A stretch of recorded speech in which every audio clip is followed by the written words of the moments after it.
If you are watching this, then it's high probability that you might have watched the Made by Google event today. Seems like Google has totally broken the traditional launch culture. Don't you think so? Just look at today's event.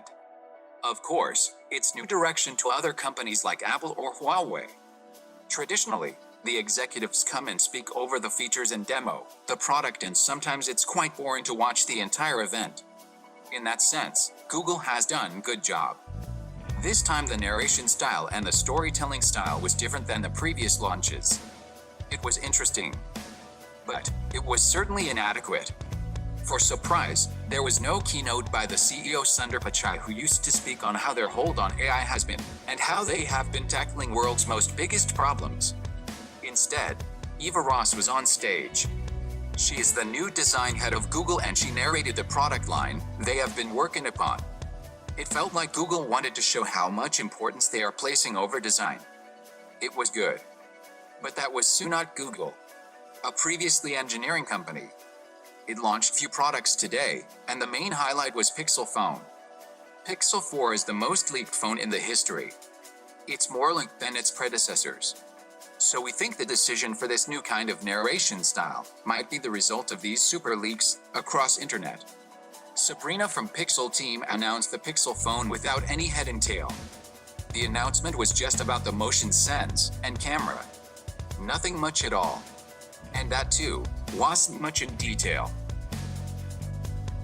On camera, of course, there's been incremental upgrades over Pixel 3 in terms of night sight feature and portrait feature.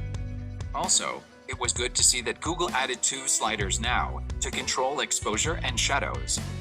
That was a big ask by most of the photographers. You would see now Huawei and Apple would blatantly copy this new feature. On the lens, it would have been cooler if Google used one ultra-wide and one telephoto sensor, instead of just telephoto and main camera sensor. By the way, the zoomed photo which Mark Lavoie showed was just incredible.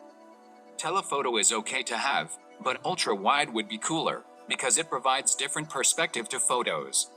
I was disappointed to see that there was no mention of video at all.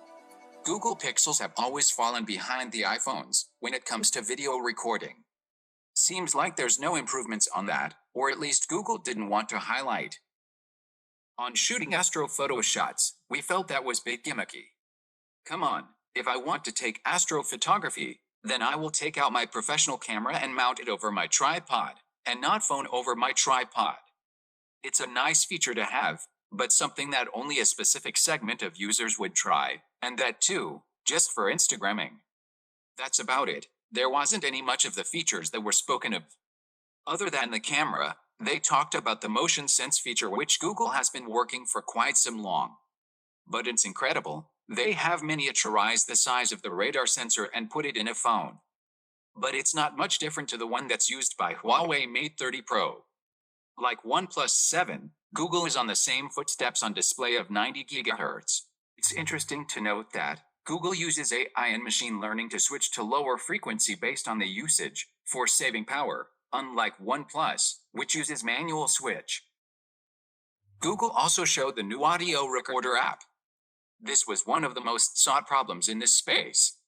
The way Google transcribes the text is crazy, thanks to their machine learning and AI prowess. What we are not sure at this point is whether it's exclusive to Pixel 4 or even older Pixels would get it. And also, will it recognize other languages or only English for now? Surprisingly, Google didn't announce any stuff like processor or RAM of Pixel 4.